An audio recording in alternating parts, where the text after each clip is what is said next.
maybe there's more than two, but these two types that are associated with the joint.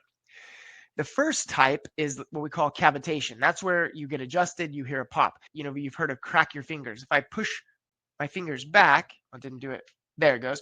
I felt a little pop when I pushed my finger back. That is the release of pressure from a joint capsule. So every one of your joints has a ligamental capsule around it. And that ligamental capsule can build up pressure. And when you stretch that ligamental capsule enough to release that pressure, it makes a pop. But here's the thing.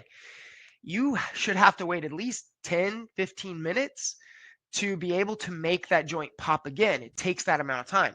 So if you are popping every time you're moving, like let's say a lot of people's knee pops, right? If your knee pops every time you bend it, that is not a cavitation from a joint capsule. If it pops every time you bend it, that is a tight ligament that's popping over the bone. Pop, pop. Every time you move it, that ligament's popping over the bone. That's not necessarily a good pop. Lorraine says, I hear a scraping sound near C1, so that's upper neck, when I turn my head. Now, Lorraine, that could mean that you have either a misalignment that's causing that bone to scrape along a ligament, or it could mean that you just have a tight ligament in that area that's scraping along that bone.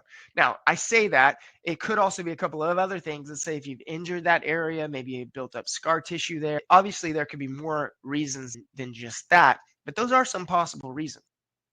A lot of times if you stretch and you do a really good job of stretching and then that feeling, that sound goes away, that means you had a really tight ligament there that was popping over the bone. But when you started stretching a lot and you warmed it up and loosened that tight ligament, then it stopped popping over the bone.